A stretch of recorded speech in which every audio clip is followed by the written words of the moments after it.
The Inventio Fortunatae, or the Inventio Fortunata. Arctic exploration. With an account of Nicholas of Lynn, read before the American Geographical Society, Chickering Hall, May 15, 1880. Reprinted from the Bulletin of the Society by B.R. da Costa, New York, 1881. Arctic exploration by the Reverend B.V. da Costa. At an early period, navigators directed their enterprise towards the north. Encouragement to explore a region invested with mystery and romance was found in the fact that great currents, both in the sea and the air, were ready to serve as guides and help them on their way.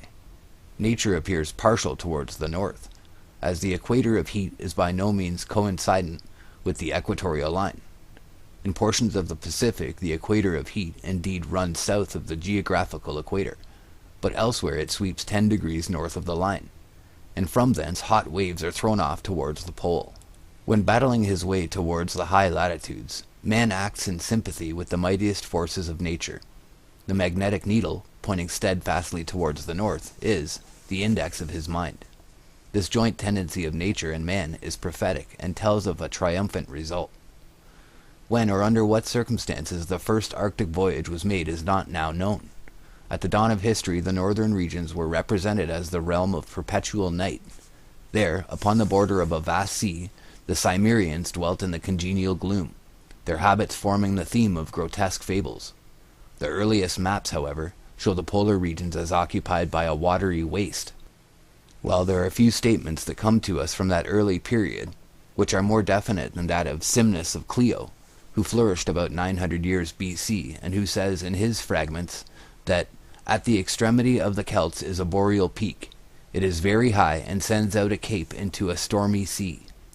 Latron thinks that the word for Mount Meru is a poetical expression, and the word looks like Ern An or Zern An, is a poetical expression indicating some mountain chain whose peak performed the same office in the north that was filled by Etna in the south, Caucasus in the east, and Atlas in the west. The earliest voyage to the north is that claimed for Pytheas, the distinguished Phoenician astronomer and geographer of Marseille, who flourished 320 BC. His works were extant in the 5th century, but are no longer found. Pliny and Eratosthenes gave full credit to his narrations, though Strabo shows great hostility to Pytheas, whose accounts he refused to receive, saying that he made use of his acquaintance with astronomy and mathematics to fabricate his false narrative. Pliny, however, with more reason, thought that he employed his knowledge in practical exploration. The latest editor of Strabo does not share in his author's doubt.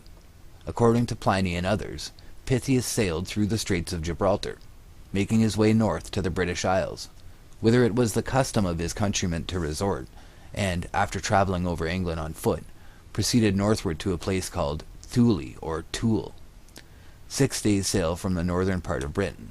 Strabo points out serious errors in his account of England, but the errors, in the main, may be attributed to transcribers, by whom Timaeus is made to call Vectis the Isle of Wight, Mictus, and put it at 6 days' sail from Britain. In Pliny's time those regions were well known, and he speaks of writers who make mention of some other islands, Scandia, namely, Dunna, Bergos, and, greater than all, Nerigos, from which persons embark for Thule.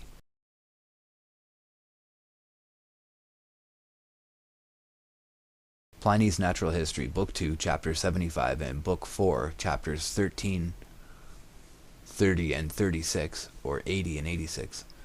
Strabo says, "It is true that Pytheas of Marseille affirms that the farthest country north of the British Isles is Thule, for which he says the summer tropic and the Arctic Circle is all one. But he records no other particulars concerning it, whether Thule is an island, or whether it continues habitable up to the point where the summer tropic becomes one with the Arctic Circle." Book 2, Chapter 5, 8. Strabo's editor says on this, that the summer tropic being placed at 24 degrees from the equator by Strabo, and most probably by Pytheas, the latitude of Thule or Iceland would be fixed at 66 degrees north, which corresponds with the north of Iceland, where the two tropics would join and become one. To the foregoing may be added another criticism on Strabo, which has an effect opposite to that intended, as the marine sponge is nothing but the soft ice which forms in the north. It is likewise he who describes Thule and other neighboring places where, according to him, neither earth, water, nor air exists separately, but a sort of concretion of all these resembling marine sponge, in which the earth, the sea, and all things were suspended, thus forming as it were a link to unite the whole together. It can neither be traveled over nor sailed through. Book 2, Chapter 4, 1. So this is the piece that I've read from previously in another movie that I did a long time ago. But this is the interesting part that comes from Pliny and Strabo regarding the pole, saying that there is a concretion where, according to him, neither earth, water, nor air exists separately, but as a sort of concretion, in which the earth, the sea, and all things were suspended, thus forming as it were a link to unite the whole together. It can neither be traveled over nor sailed through. So this would be this sort of conglomerate point at the center of the earth, at the very XY axis of all of space and time, or all of the earth that we know. And that there would be a sort of either a portal there, or that this is the way, this is where Mount Meru is, or that somewhere around here that there's, activity that is unnatural or supernatural to what we know.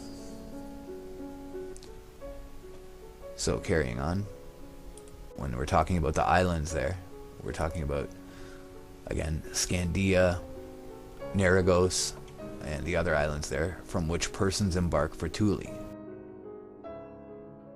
At one day's sail from Thule, he adds, is the frozen ocean, which by some is called the Cronian Sea. There has been a division of opinion respecting the locality of the place forming the point of departure for Thule, or Iceland. By some, Scandia is identified with Scandinavia, Bergos with the modern Bergen, and Narragos as the northern part of Norway, though Gosselin is of the opinion that Bergos refers to the Scottish island of Barra, and Narragos to one of the northern promontories called Neri.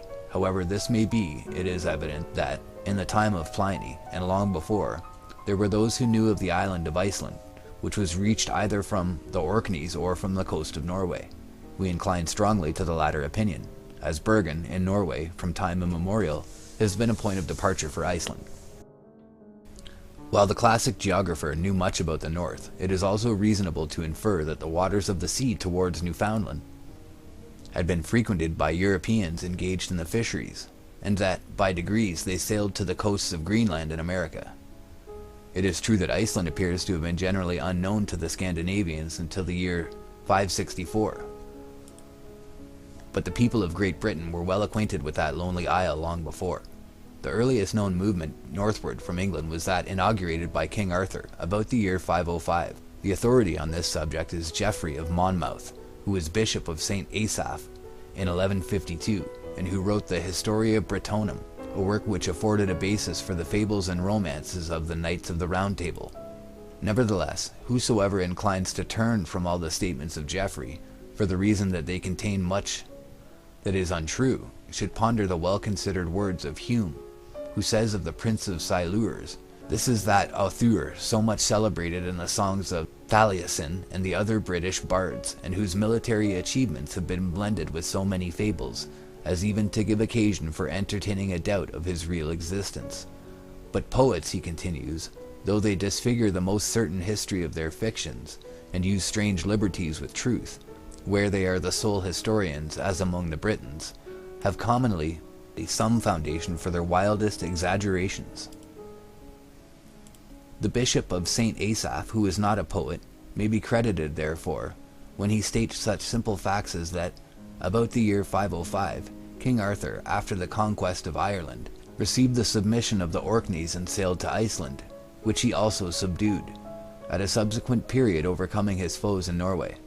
The conquest of Ireland cost much bloodshed, but that of Iceland, if he went there, must have been made without a struggle, since at that period there could not have been men enough to make any great resistance.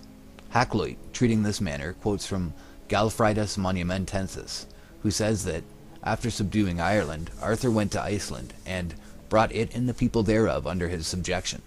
The same author mentions Maluacius as king of Iceland, and tells of soldiers that he furnished.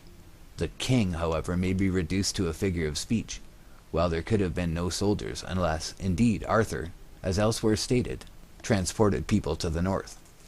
Hakluyt also quotes Lombard, to the effect that Arthur made his way to Greenland. But we can understand how the statement originated, since the map of Ptolemy made Greenland a western extension of Norway, the position of the country being misunderstood.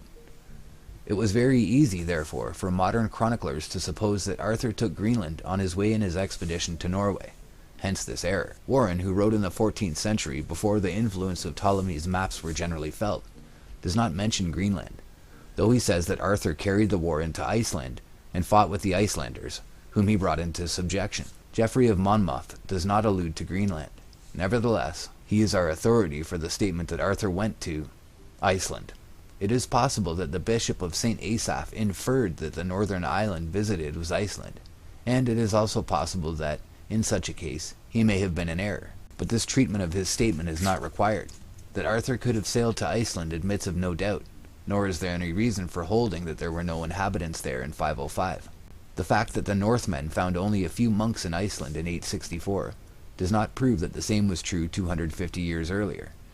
Bede, who died in 725, knew of Iceland, and the prologue of the Landnámabók speaks of both Irish and English books found there when the Northmen arrived.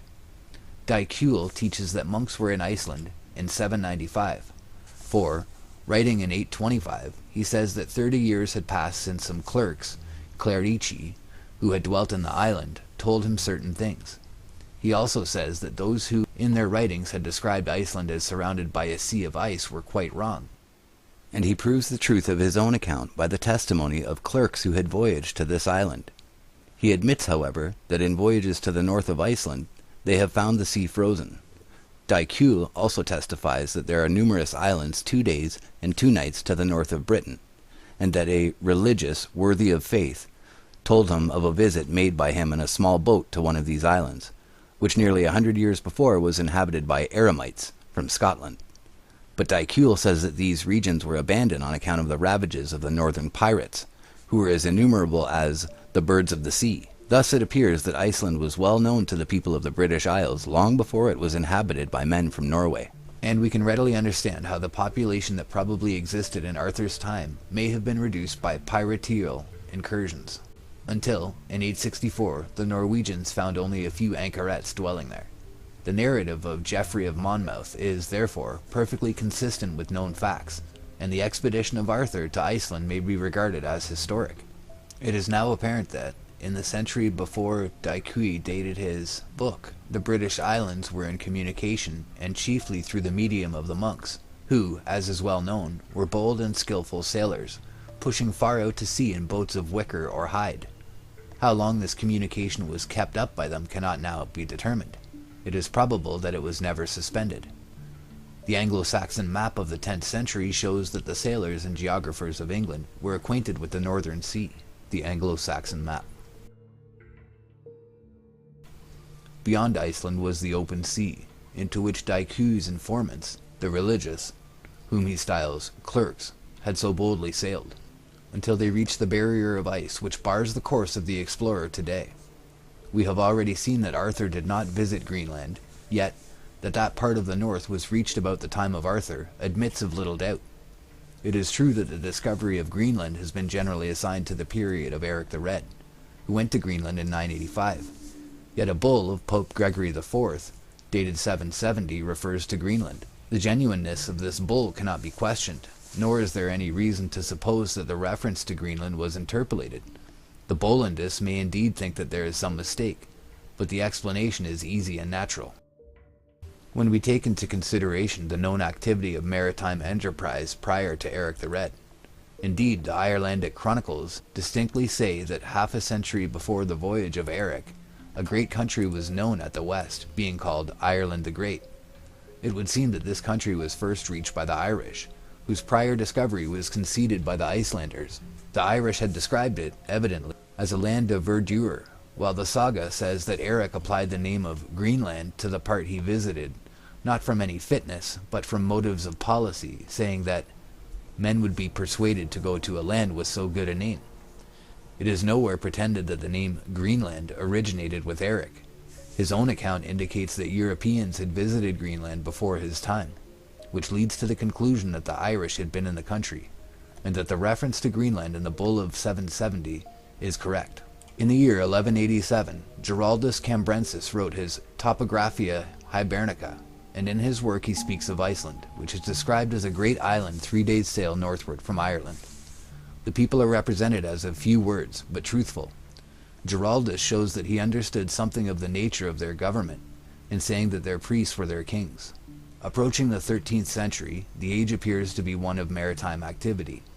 Necker, abbot of Cirencester, who died in 1217, was acquainted with the use of the compass. In the 14th century, Barber said of the party accompanying King Robert of Scotland from Arran to Carrick, "De na nadil hadna stain," showing that those things were familiar to navigators. Here, therefore, it will be necessary to introduce Nicholas of Lynn, who, in 1360, made a voyage to the high north. But, before attempting the particular consideration which seems to be required, it will be necessary to glance at the condition of northern maritime enterprise during the 14th and 15th centuries. In the 14th century, the fisheries were commonly pursued around Iceland, whose people were in regular communication with Greenland. The English also must have known of Greenland at the time, though in common with the people of Iceland and Norway, they did not appreciate the importance of this knowledge. In the 14th century, proof is found both in the Icelandic and English annals of the connection between the two countries. The Icelandic contains indications of the arrival of English ships, but it is clear that their coming was so well known as to gain only a casual allusion, the interest standing connected with the news brought. The entries were made at the time, having since been extracted from the numerous writings for the convenience of students, and set down in chronological order in the language of the original. Let us, therefore, notice these entries. In 1348, news reached Iceland that in England the mortality was so great that 200,000 persons had died. The next year, the death of English sailors at Bergen, in Norway, opposite Iceland, was reported, and recorded in the sagas. This is all that we find at present in connection with the 14th century in Iceland, but the reference of the saga to the great mortality in England is confirmed by Stowe's Annals, which state that the plague reached England in 1348, touching the seaports first. Thence, no doubt, the news was at once carried by fishermen to Iceland. If the voyages of the English to Iceland had possessed greater interest, there would have been some more definite notice in the sagas. We are free, however, to admit that early in this century the merchant trade may have been small, as in 1328 Edward III does not mention Iceland in his Pro Mercatoribus Extraneus, nor does he mention Denmark or Norway, but these are included in the general language, omnium aliarum terrarum et locorum extranorant. Nevertheless, the mandate of Edward III, dated March 18, 1354, recognizes the fact that the king maintained a fleet for service in the parts boreal, John de Haddon being the admiral. It was probably designed to protect the fishermen and merchants from pirates around the north of Britain. In the Icelandic annals of the 15th century, the first entry is that of 1407, when news was received of the death of the Archbishop of York. In 1412 it was recorded that 5 English sailors had separated from their ship and wintered in the island. In 1413, 30 more fishing vessels came from England. Some of them were blown to the northern part of Iceland, and possibly to the Greenland coast. In 1415, 6 English ships sailed to Iceland, and made their port in the Westman Islands. In 1416, 6 ships anchored in Hafnarfjord, in the southwest of Iceland. In 1419, many English ships were wrecked on the coast of Iceland, and a large number of lives were lost. The annals in the present compilation end with the year 1430, and these 6 entries are all that we find. If carefully considered, however, it will appear that these mentions really form memorabilia. This will be seen by turning to the English annals for the corresponding period. The first reference to Iceland in the Fosdera is that of 1416, when Henry V, for the satisfaction of the King of Denmark, ordered that during the year none of his subjects should presume to visit any of the coasts of the islands belonging to Denmark and Norway, and especially to the island of Iceland, for the purpose of fishing or trading, otherwise than according to the ancient custom, alider quam antiquitas fier consuevit. This notice was served upon the authorities of the various seaports of England, the mayor and bailiff of Lynn, Norfolk, being notified with the rest. Here then we learn in connection with 1415 that in the ancient times voyages to Iceland had become frequent. It is clear from the complaint of the Danish king that the old rules respecting traffic had been broken habitually, and that they were now to be observed at least for 1 year. Of the exact nature of the ancient law we cannot speak, but it would appear as though the prohibition related to the shore fisheries, which they were not to intrude upon, and hence, when the English went to Iceland in 1415, they harbored off the coast at the Westman Islands. The arrival of the ships, under the circumstances, formed a noticeable event, and for this reason it was recorded. The Icelandic annals add, immediately after mentioning their arrival, that the ships brought letters from the King of England to the people and the chief men of Iceland, to the effect that license should be accorded to transact business, and especially that relating to the king's own ship. The annals state that the matter was duly arranged. It will be noticed too that one of these ships belonged to the King of England. It was evidently a cruiser of the Royal Navy. There is then a complete agreement between the English and the Icelandic annals, both showing that an English fleet visited Iceland in 1415, a circumstance which should go very far to establish the general value and credibility of those records of a distant age. In 1416 the English were again in Iceland, but the Foedera does not mention the voyages until 1436, when Henry VI issued a license to John, the Icelandic Bishop of Holum, then in London, authorizing him to engage John May with his ship Catherine for a voyage to Iceland, where May, evidently an old voyager, was to act as his attorney and transact certain business for him, the bishop himself not wishing to undertake the voyage. In 1430, Richard Weston of London, a stockfishmonger, was well known by the Icelanders. Reading this little note here from the Ibid, these supplies were sent to the Bishop of Skelboli, who alone was authorized by the Synod of Denmark to supply the elements of the sacraments to the churches. In 1440, Henry VI sent 2 ships to Iceland, with supplies to be exchanged for such commodities as the inhabitants possessed. It was feared that without this aid from England, the sacraments even would be omitted, there being neither wine nor salt in the country, and only milk and water. In connection with the year 1445, another voyage is indicated by the Admiralty Black Book, action having been taken against William Bigman and 2 men of Lynn, who visited Iceland in a dogger called the Trinity, and kidnapped a boy whom they brought to Sweetsham and held in servitude contrary to law. In 1450, a treaty was made between the kings of Denmark and England, which prohibited trading in Iceland, but a special provision of Parliament exempted Thomas Canninges, mayor of Bristol, from the prohibition in consideration of his great services to Iceland. He was accordingly allowed to send 2 ships thither to load with fish or other commodities. His trade with Iceland was a matter of general knowledge, and throws additional light upon a certain remark by Columbus. To avoid interrupting the course of the narrative respecting Iceland, allusion to the voyage of the Zeno brothers was omitted in its proper chronological place. This voyage was made to Greenland, and a part of the American coast called Estotaland and Drogeo, but it is not desirable to dwell upon such a familiar theme here. It suffices to say, whatever may be the obscurity of portions of the narrative, that its authenticity never would have been questioned, if it had been understood that at the time the voyage was made the seas at the north and west were well known and frequented, of which fact ample proof has now been given. The Zeno map, published with the narrative in 1558, shows that the Zeno family had a knowledge of Greenland that could have been obtained only during the pro-Columbian times. In this connection the investigator must not overlook the voyage of Skolnes the Pole, which took place in 1476. Hakluyt says that this voyage is mentioned by Gemma Frisius and Jarava. It is certainly referred to on an ancient globe of about 1540, preserved in Paris, and known as the Rouen globe, whereon, near the northwest coast of England, is a legend declaring that Skolnes reached that point in 1476. This globe seems to antedate Gomara, 1553, the earliest author that the writer has been able to consult. Next, attention should be directed to the voyage of Columbus. of which the Genoese himself gives the following account. In the month of February 1477, I sailed 100 leagues beyond the island of Thule, or Thule, the southern part of which is distant from the equinoctial 73 degrees, and not 63, as some wish it to be. Nor does it lie upon the line where Ptolemy's west begins, but much more toward the west. And to this island, which is as large as England, the English come for traffic, and especially those of Bristol. And at the time I was there, the sea was not frozen, but in some places the tide rose 26 feet, and fell the same. Hakluyt makes his reference in a general way, giving neither chapter nor page.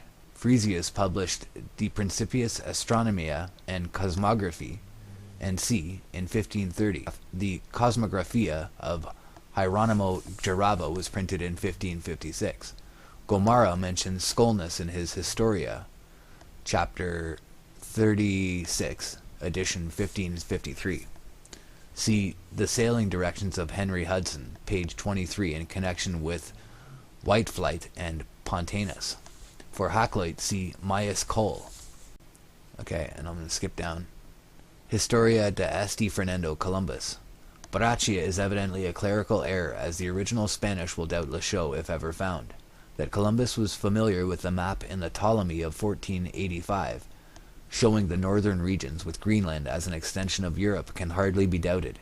His remark respecting Thule or Thyle appears to be intended almost as a correction of this map, on which the Orcads and Thule are laid down north of Scotland, Thule being in 63 degrees north, while it appears again further north as Icelandia. Whoever wrote the life of the admiral, there is no question but that he made the voyage.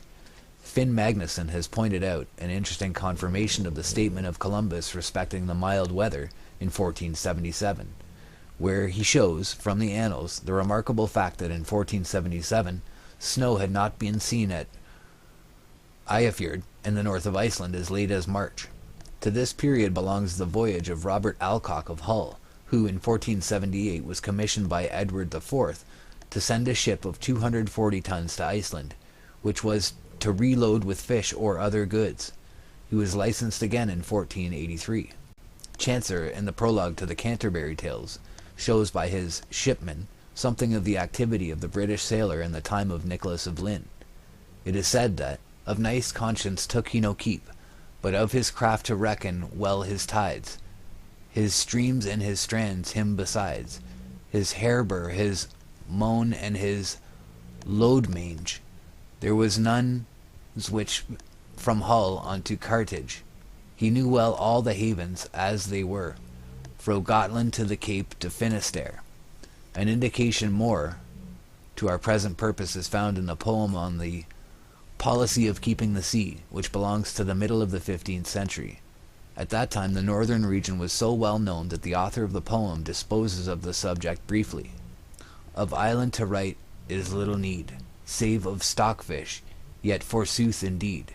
Out of Bristow, and costs many one, men have practised by needle and stone. Thiter wards within a little while, within 12 year, and without peril, gone and come, as men were wont of old, of Scarborough unto the coasts cold.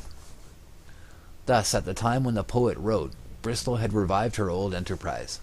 The maritime enterprise of this period is greatly underrated by Mr. Froude. The sketch thus given of maritime enterprise towards the north, and especially during the 14th and 15th centuries, is quite general. It would be easy to swell the citations from various sources, among which may be mentioned the voyages to the west of Ireland, so well known to Columbus, as his biography proves. Yet enough has been said to show the real character of the period in which Nicholas of Lynn flourished. The times, both before and after the general date assigned to his voyages, were marked by great activity, and expeditions to the north were so common that neither the English nor the Icelanders took the trouble to mention them, except when they stood connected with circumstances of particular interest. The intercourse between Iceland and England was so frequent that sailors like John May, who served as the representative of the Bishop of Holm, must have acquired a fair knowledge of the language spoken in that distant isle. Indeed, at one time, under the Normans, the Icelandic tongue gave a person the advantage at the courts of both England and France. But enough has been said to prove that the voyage of Nicholas in 1360 formed no novelty. It was the alleged circumstances attending his voyage that rescued his name from oblivion. His actions take their place with entire naturalness in the annals of his age, there being nothing in the nature of the voyage towards the pole to challenge belief. But it will be proper here to speak of Nicholas himself. Quaint Andrew Fuller, in his Worthies of England, says that no country doth carry a top and gallant more high in maritime affairs than Norfolk, and in speaking of the seamen, bids none be offended if a friar be put in front of all the rest. The friar alluded to was Nicholas of Lynn. This individual was born in Lynn, Norfolk, at the end of the 13th century, or at the beginning of the 14th. Of his ancestors nothing is known, and but few of the particulars of his life are now accessible. Richards, in his History of Lynn, has made some statements that relate to certain points, but we are unable to say how far they may be verified. It is nevertheless certain that Nicholas was a navigator and a laborious student, and that he resided for a time at Oxford. He was well known by Chaucer, who, in his treatise on the Astrolabe, speaks of him as Frere en Laine, a reverent clerk. Bale says that he excelled in arithmetic, geometry, music, and astrology. And it is a curious fact that the Nicholas of Chaucer's Miller's Tale is represented as possessing the same acquirements. Chaucer also makes him a student at Oxford, calling him Hond, or handsome Nicholas, and surrounding him with the implements of his profession. His Almagest Ptolemy, and books great and small, his Astrolabe, longing for his art, his augury stone laying fair apart, on shelves o'erhead at his bedside bed, his prone recovered with a folding red, and all about there lay a gay so-tree, on which made on night's melody, so sweetly that all the chamber song, and Angelus ad Virgenem he song. The Miller's Tale also indicates the possession of certain nautical tastes on the part of the hero, and the device of the tub may have been intended as a playful allusion to some attempted navigation by Nicholas of Lynn. It is possible, therefore, though Chaucer speaks of him with much respect in his work on the Astrolabe, that in this tale, several versions of which have been brought out by the Chaucer Society, he makes an allusion to some adventure which happened while he was a student, and before he had acquired the character of a reverent clerk. It would appear that, like Chaucer himself, Nicholas was in favor with the famous Duke of Lancaster. Heilbronner says that Nicholas flourished about the year 1355, and that he ended life a cenobite, but what portion of his life was spent at sea does not appear. It is possible that he went to the north with the Norfolk fleet, and it would seem that he was a practical navigator. However long he may have followed the sea, he at last found grateful repose within the cloisters of his convent, devoting his days to science and religion. His voyage must have been made from the port of his native town called Lynn Regis. The town was one of great antiquity, having received its first charter from King John, this being followed by no less than 11 others, all of which, with their seals, are still carefully preserved. At a very early period, Lynn was an important seaport. It contained various convents and churches. The latter, in connection with numerous crumbling antiquities, render Lynn a place of very great interest. The thoughts of the people, like the air of the town itself, were full of the ocean breeze, and even the monk in his cell felt many of those subtle influences which pervade the maritime provinces, and invite men to wander abroad. In the case of Nicholas, duty may have united with natural inclination in alluring him away upon unknown seas. At all events, he became a sailor, and, as Chaucer writes, with many a tempest had he his beard he shake. Thus he won his place as a mariner in the annals of his time. 2 works have been attributed to Nicholas of Lynn, the Inventio Fortunatae, a copy of which he presented to Edward III, and an astronomical calendar adapted more or less to practical navigation. The latter is still preserved, and its contents are indicated by Bale. It treats of the length of the days, the opposition and conjunctions of planets, and gives a table of eclipses calculated for 75 years, together with a description of astronomical instruments. The work by which Nicholas of Lynn will longest be remembered is not now to be found. It is possible that if a copy were discovered, it would add little to his fame. It may have appeared in print at the end of the 15th century, though no mention of its publication has been pointed out. Its disappearance under any circumstances is not a matter of surprise. since of many important works once well known no copy remains today, while of others there are only one or two examples. Unfortunately, we know almost as little about the voyages made from Lynn by the fellow townsmen of Nicholas as about the book in question. Many hardy mariners sailed from the port of Lynn, but of their enterprise at the north only the most scanty memorials remain. It is nevertheless clear that their activity was appreciated by Edward III, while their neighbours of Blakeney were several times favoured by that king on account of their superior merit. But while mention has been found of no particular northern voyage from Lynn, we must not forget the fact already stated, that in 1415 the people of that place were ordered to make no voyage to Iceland except in accordance with the rules observed in ancient times. Possibly, therefore, one of the 5 ships reported at the north in 1415 was from Lynn. It may also be noticed that in the ancient manuscript records of Lynn, there is a reference to armor for the use of the North Fleet. There is one curious thing to be mentioned, namely, that on certain maps of the Orcades, and notably on Black's Atlas, some rocks are laid down north of Ronaldja as altars of Lina. In an old folio on the Orcades, there is the following: "The altars of Linnae reach above quarter of a mile from the shore, and are visible with low spring tide." Thus far, however, it has been impossible to discover any tradition in connection with these rocks, though it may perhaps be admissible to suppose that, in voyaging northward, Nicholas was accustomed to stop at the Orcades, and that in some way his name became connected with these rocks, which formerly must have risen high above the sea, presenting a marked appearance suggestive of altars. Among the manuscripts of Sir Thomas Hare at Stowe Hall is one which, under date of March 16th, 1337, mentions a ship at Lynn called the Petra, Edmund Ferrers of Wiggindale being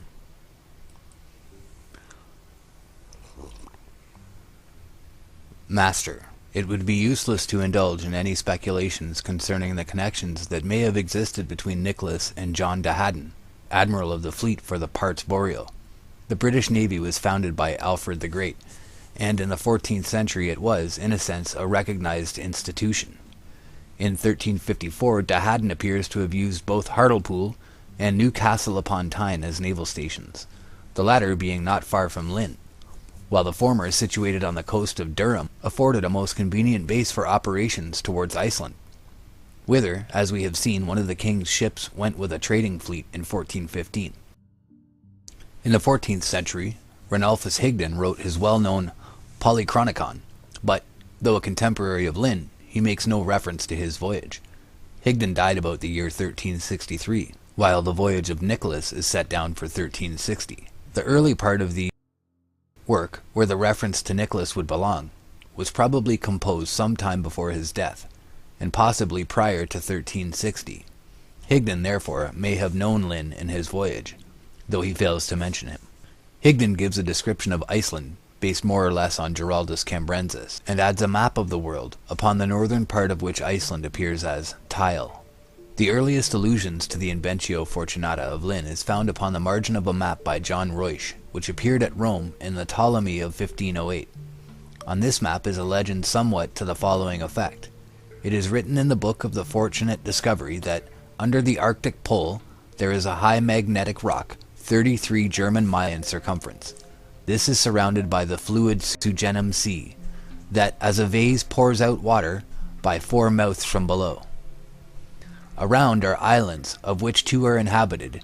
Mountains vast and wide surround these islands, 24 of which deny habitation to man. This would seem to indicate that the book written by Nicholas of Lynn was known to the mapmaker, while, also, it may have been known at Rome. It is evident that the polar region was drawn more or less in accordance with some plan by Nicholas, which was combined with later material. Around the magnetic rock, immediately under the pole, are 4 islands: Aeronfi, Insula Deserta, Hyperboreae Europa, and Insula Deserta. Outside of these islands are smaller and mountainous islands, arranged in a semicircle, while the peninsula of Pylopalanti, with its base resting upon Europe, pushes out into this druidic arrangement of islands, bearing up what is intended to represent a church, with the legend Sancti Adolphi. Eastward of this peninsula is the Provincia Obscura and the Mare Sugenum. Westward of Berge Extrema another peninsula enters the group of islands, which is pierced by Planura de Berga at the extreme west. The Mare Sugenum also fills the west. South of Gravenland is Terra Nova, or Newfoundland. From the Mare Sugenum, the water flows northward through the 4 openings into the polar basin. The arrangement is curious, yet not wholly without resemblance to what is found in nature, for what is called the polar basin is fed by several vast streams pouring into it from the warm regions at the south. These streams also create countercurrents, which flow southward, bearing enormous quantities of the heaviest ice. Nicholas of Lynn doubtless understood something of this fact, but it would appear from the use he made of Giraldus Cambrensis, who wrote in 1187, that unfortunately he gave the author of Topographia Hibernica the credit of being better informed than himself. The monk of Lynn was clearly indebted to Giraldus for the description of the streams. In turn, Giraldus refers to the philosophers who described them. A section of the Map of Reusch, 1508. We'll flip through a few of them, and you can have a look at the islands that he's talking about here.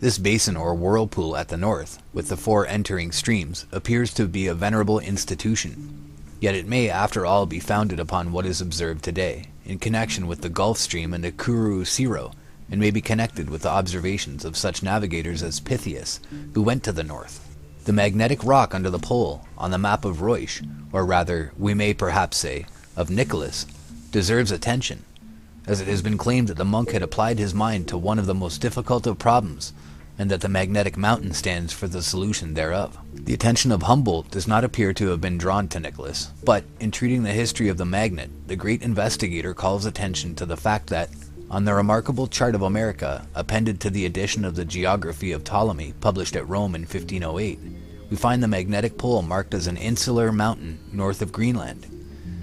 In 1616, Martin Cortez placed the magnetic pole further south, as did Sanudo in 1588.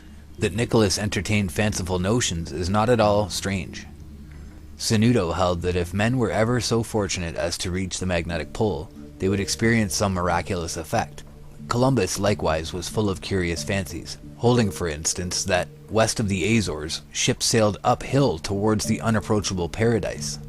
It would have been a happy thing if the false notions of Nicholas of Lynn had not misled others. First, however, it must be indicated that the magnetic mountain of Lynn was borrowed from the early philosophers and geographers.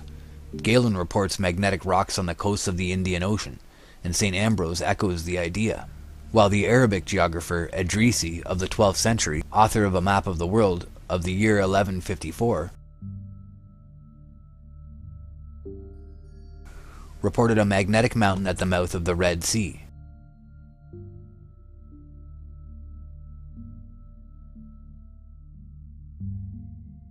It being 12 miles long and surrounded by islands, acting upon the iron in ships and holding them fast. In Reusch's Ptolemy of 1508 is found a similar account. The island being in the possession of anthropophagi, or manioles, it is surrounded by 10 other islands. The magnetic attraction was so powerful there that it was necessary in building ships to use wooden nails. In these accounts, as in the map of Reusch, the magnetic island stands in a circle of islands. Edrisi's map, AD 1154. The map of Reusch alone is the authority for connecting Lynn's name with the magnetic mountain. The accounts preserved by Mercator and Dr. Dee do not mention the magnetic rock, the ships being driven by the currents, or in drafts. Nicholas understood something of polar magnetism, and supposed that it was to be explained by the aid of a magnetic island like that of Ptolemy, and accordingly created one. It was partially suggested as hypothetical. Of the extent of his actual knowledge in connection with polar magnetism, it is impossible to speak. It will be necessary, however, to notice the blunder into which the map of Reusch led Humboldt, who, contrary to his usual custom, hastily accepted a suggestion found in Biddle's Life of Cabot. Mr. Biddle, in seeking to exalt his hero, dwells upon what Cabot observed in connection with the variation of the compass, and says that his earliest transatlantic voyage carried him to the very quarter where it is exhibited in a manner so sudden and striking that modern navigators seem to concur in placing there one of the magnetic poles. As respects the locality of the voyage in question, however, there is much doubt, the so-called map of Cabot being no authority on the subject.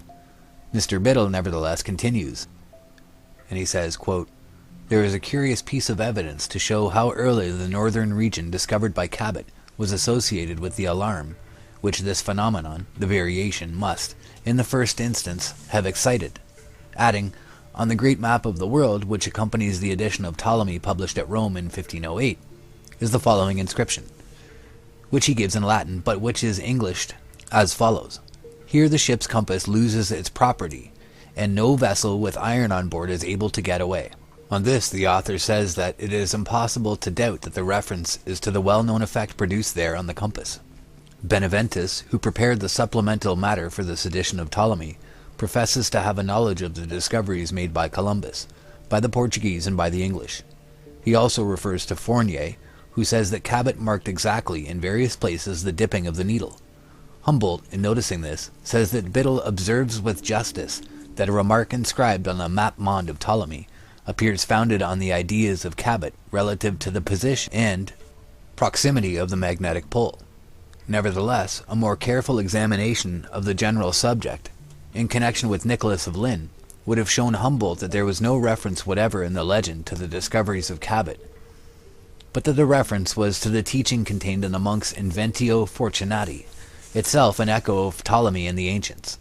Biddle says that the inscription appears far beyond Terra Nova, while Humboldt loosely says before or near Press, Newfoundland.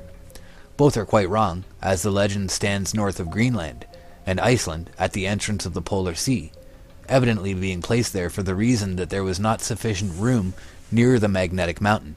Humboldt, by the aid of Mr. Biddle, simply fell into a blunder, confusing a monastic hypothesis with the supposed record of an actual observation by Cabot. This error does not appear to have been noticed hitherto. The arrangement of the land and water around the pole on Ruysch's map is conventional, and it may be questioned whether the great peninsula called Grunland was a part of Lynn's plan. At all events, he had ample opportunities of becoming acquainted with Greenland when making his voyage to the north, as in 1379 the Icelanders were still well informed respecting that country. Indeed, there is good reason for supposing that the map of Ruysch shows less knowledge of Greenland than Nicholas possessed, as the monk was a contemporary of the Zeni and Bardson, for it was during the lifetime of Lynn, 1340, that Ivar Bardson went from Norway to Greenland for the relief of the colonists there. Next we pass to the map of Orontius Fine of the year 1531, which shows the influence of Nicholas, as exerted by Ruysch, for there is no evidence at hand proving that Fine had seen the book called Inventio Fortunatae. Fine's map represents the circumpolar region complete, and retains the 4 inner islands shown by Ruysch. The outer circle of islands is broken, while Greenland appears as an island widely separated from Asia. Iceland and the Orcades appear in their proper relative positions. Bacalar, which included Newfoundland and Labrador, being a part of Asia, in accordance with the Columbian idea. The next trace of Nicholas, the monk of Lynn, is found in the work of Las Casas, written in 1552-61, where he speaks of floating islands and refers to those of northern Italy mentioned by Pliny, and where he also mentions the floating pumice stone described by Seneca. Passing from these cases, he mentions certain islands which swim on the water, saying, "Of this kind must have been those which are called St. Brandon, in whose history it is said, you may read of many islands that were seen in the sea surrounding the islands of Cape Verde and the Azores, which are always in a state of conflagration, and which must be similar to those spoken of above," adding, "Of the same mention is made in the book of Inventio Fortunatae." Nicholas of Lynn also appears upon the map of Mercator, 1569, whereon the polar regions are delineated more or less in accordance with the conceptions of the famous monastic voyager, while the map shows that Mercator obtained his information through Chnoinen.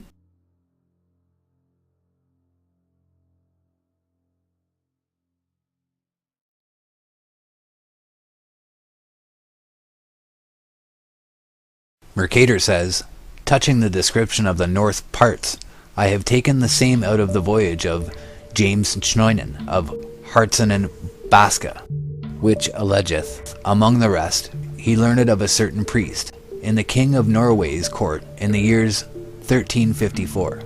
This priest was descended from them which King Arthur had sent to inhabit those islands, and he reported that in the years 1360 a certain English friar, a Franciscan, and a mathematician of Oxford, came into those islands, who, leaving them, and passing further by his magical art, described all those places that he saw, and took the heights of them, with his astrolabe, according to the form that I, Gerard Mercator, have set down in my map, and as I have taken it out of the aforesaid Schneunen. He said that those 4 indrafts were drawn into an inward gulf or whirly pool, with so great a force that the ships which once entered therein could by no means be driven back, and that there is never in those parts so much wind blowing as might be sufficient to drive a corn mill. The Principal Navigations by Hakluyt. This Oxford friar, referred to by Schneunen, was none other than Nicholas of Lint. Another reference to the subject is found in the Life of the Admiral, heretofore generally attributed to Ferdinand Columbus. The text runs as follows. Inventius Fortunatus relates that there is an account of 2 islands towards the west, and a little southward, than the island of Cape Verde, which skim along upon the water. Now, if we are correct, the writer here alludes to the Inventio Fortunatae of Nicholas of Lint, though the editor of the Life of the Admiral, whoever he may have been, makes the title of the book itself the name of the author. It is indeed possible that such a person as Juventius Fortunatus wrote on geographical subjects, and hence was quoted, but the probabilities are against this view. At all events, no such work now exists at the Columbina Library at Seville, where we should expect to find it, for the reason that the library in question is none other than the library of Ferdinand Columbus, the reputed author of the Life of the Admiral. Nor does this library contain the Inventio Fortunata of Nicholas, which constitutes another argument, such as it is, to prove that Ferdinand did not write the book attributed to him, or at least that he did not compose the work in its present form. The catalogue of the Columbina has been searched diligently for some indication of such work, but in vain. An inquiry has also been made respecting the Book of Schneunen, through which our author of the Life of the Admiral might have learned the story of Nicholas. This work is also wanting in the Columbina catalogue. It is nevertheless clear that Columbus made a careful examination of the Arctic question. In the course of his studies he might have seen the Inventio Fortunata. That he had examined the subject is evident from his memoir, or annotations upon the 5 zones, in which he sets forth the theory found in the Imago Mundi, holding that the North was inhabitable, and proving it out of his own experience in 1477. In 1589, Blundeville expressed an opinion derogatory to Lint, holding that the voyage attributed to him could never have been performed without the aid of some cold devil. We now pass to the celebrated Dr. John Dee, a large number of whose invaluable manuscripts were destroyed by a mob at Mortlake in 1583, who evidently knew the manuscript of Nicholas and Hakluyt. In 1599 gives an additional testimony from the astrologer. It runs as follows. Anno 1360, that is to wit, in the 34 years of the reign of the triumphant King Edward III, a friar of Oxford, being a good astronomer, went in company with others to the most northern islands of the world, and there leaving his company together, he travelled alone, and purposely described all the northern islands with the indrawing seas, and the record thereof. At his return he delivered to the King of England, the name of which book is Inventio Fortunata, alter Fortunae, qui liber incipit agradiu 54 usca ad polum, which friar for sundry purposes after that did 5 several times pass from England thither and home again. As late as 1659, the story of Nicholas of Lint was echoed by geographers and cosmographers. Heylin wrote about the great rock at the pole and the 4 indrafts, or Europe, which swallowed up ships, and added the story of the Pygmies, mentioned on Mercator's map of 1542. Among the maps which gave more or less exactly the ideas represented by Ruysch, that made in 1572 for Munster, copies of which are found in Bell Forest of 1575. Linnecotton's map of 1593 faintly shows the Europae. The Ortelius of 1599 also shows them faintly. Under the Arctic pole is said to be a black rock of wondrous height, about 33 leagues in compass. the land adjoining being torn by the sea into 4 Greenland, for the ocean violently breaking through it and disgorging itself by 19 channels, maketh 4 Europae, or fierce whirlpools, by which the waters are finally carried towards the north, and there swallowed into the bowels of the earth. That Europae or whirlpool, which is made by the Sathic Ocean, hath 5 inlets, and by reason of his straight passage and violent course is never frozen. The other on the back of Greenland, being 37 leagues long, hath 3 inlets, and remaineth frozen 3 months yearly. Between these two lieth an island, on the north of Lapia and Biarmia, inhabited, as they say, by pygmies, the tallest of them not above 4 feet high. A certain scholar of Oxford reporteth that these 4 Europae are carried with such furious violence towards some gulf in which they are finally swallowed up, that no ship is able, with never so strong a gale, to stem the current, and yet there is never so strong a wind as to blow a windmill. Cosmographie 2-4, page 191, edition 1859. But Blundeville, our countryman, is of another opinion, as indeed who is not, neither believing that Pliny, or any of the other Roman writers, came hither to describe this promontory, or that the Oxford friar, without the assistance of some cold devil of the middle region of the airs, and consequently able to endure all weathers, could approach so near as to measure these cold countries with his astrolabe, or to take the height of the Black Rock with his Jacob's staff. The Mercator of Hondius, 1607, wants them, but the Fasculus Geographicus of Matthew Quad 1608 shows the Europae fully, as does the Hondius of 1619, in which there is an allusion to the Fabulous Schneunen. In 1625, Puribas has copied the map of Hondius, who repeats the then current account of Lynn. Further on, he says that Mercator was abused by a map sent unto him of 4 Europae meeting about the North Pole. In all these accounts there is, however, nothing to impugn the general statement respecting the voyage of Nicholas into the far north. If correctly reported, he may have fancied that he knew all about the pole and that he had solved the problem of the magnet by putting one of the old magnetic mountains in the north. If he was deceived, it may be said that he was not the first navigator who indulged imaginations at the expense of truth. He is made to say that great tides draw ships into a fatal gulf, but if this is used to prove that he never saw the north, then the stories of the Norwegian sailors respecting the maelstrom, found until recently on many maps, would indicate that after all they also never saw the sea. In the early times, what havoc could not the cosmographer have made of the statement of Davis, who saw the northern seas falling down into the gulf with a mighty overfall?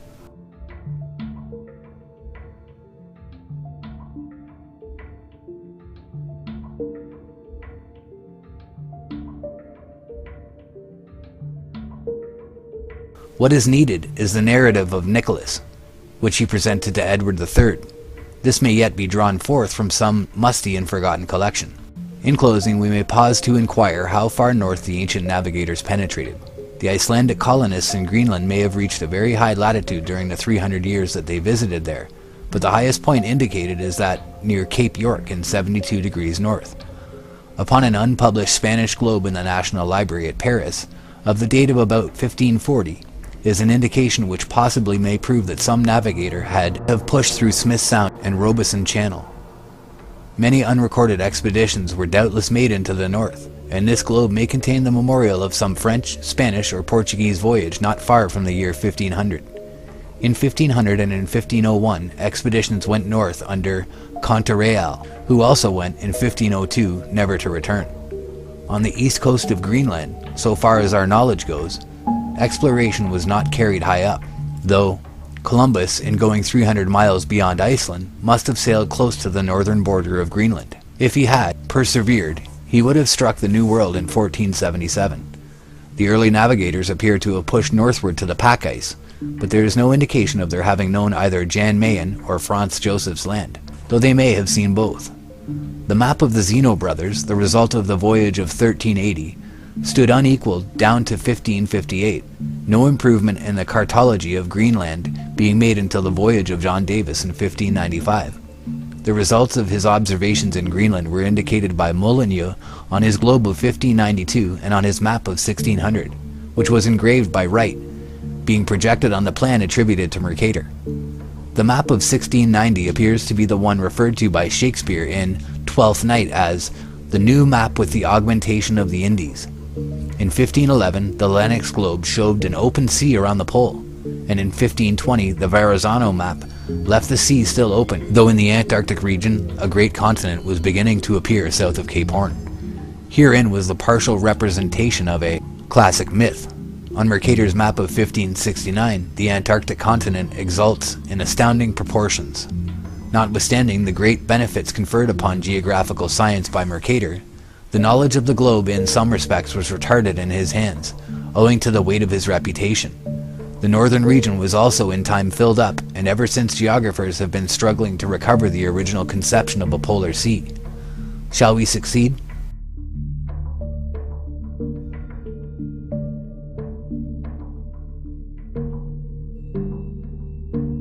Of speculation on this point we have had enough, and the question remains to be decided by events.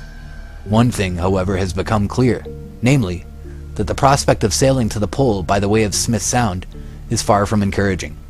Manifestly, beyond a certain point, the route must be pursued by sledging. On the other hand, the route by Bering Straits is still to be fully tested. The Jeannette under Captain DeLong, which last year passed within the ice belt, sailing for Wrangell's Land, is yet to be heard from. The establishment of the proposed colony at Discovery Bay, in latitude 81 degrees 44 minutes north, also awaits its accomplishment. When this is done, as probably it will be done in the summer of 1881, explorers will be prepared to make fresh advances north of Smith Sound, and thus enter seriously upon the work of reaching the pole. Captain Nares predicts that this can never be done, as in his judgment the ice is too rough for rapid sledging, while a powerful current is continually carrying the ice southward. The opinion of so brave and skillful an officer is not to be treated lightly, yet there is no proof that the current always acts as it did when Captain Markham made his great sledge journey to 83 degrees 20 minutes north, the highest point yet reached, nor that the ice is always in the same rough condition that made his progress so slow. These are points that remain to be decided by a permanent colony. In that sledge journey, Captain Markham's party was prostrated by scurvy, the scourge of the north, though a disease which a proper supply of provisions will obviate. Evidently, too, the season passed in the north by the Nares expedition was one of unusual severity. As it remained, Captain Markham reached a point where the water had shoaled to 70 fathoms, indicating approaching land. They turned back when only 399 miles from the pole. It is not unreasonable to suppose that land actually exists a short distance north of this point. If so, that land may be gained and used as a base of operations for the regions beyond. The question of reaching the pole is now being resolved into one of equipment, while in this department something is yet to be learned. The first thing to be achieved is the establishment of the permanent colony at Discovery Bay, after which must follow the use of every appliance that science and ingenuity can devise. In this respect, the Nares expedition was not altogether perfect. Indeed, no temporary expedition can meet all the conditions. Permanence in operation must characterize any successful plan to reach the pole. The explorer must be made independent of ships. He must have adequate means of resisting the cold, and anti-scorbatics that will ensure health. These things are certainly possible, and when secured, the Arctic adventurer can bide his time and await the favorable season, in the meanwhile spending his time in those general observations that will prove of such incalculable scientific advantage. Haste will form no part in that great campaign which must conduct the explorer to the pole.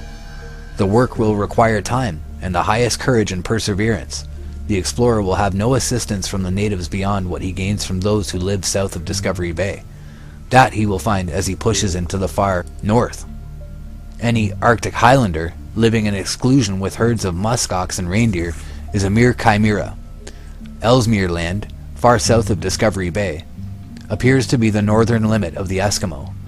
Wherever a man goes in that high northern region, he must carry the bulk of his supplies with him, as it will be found impossible to subsist by those means employed by Lieutenant Schwatka in the southward regions while engaged in the Franklin search.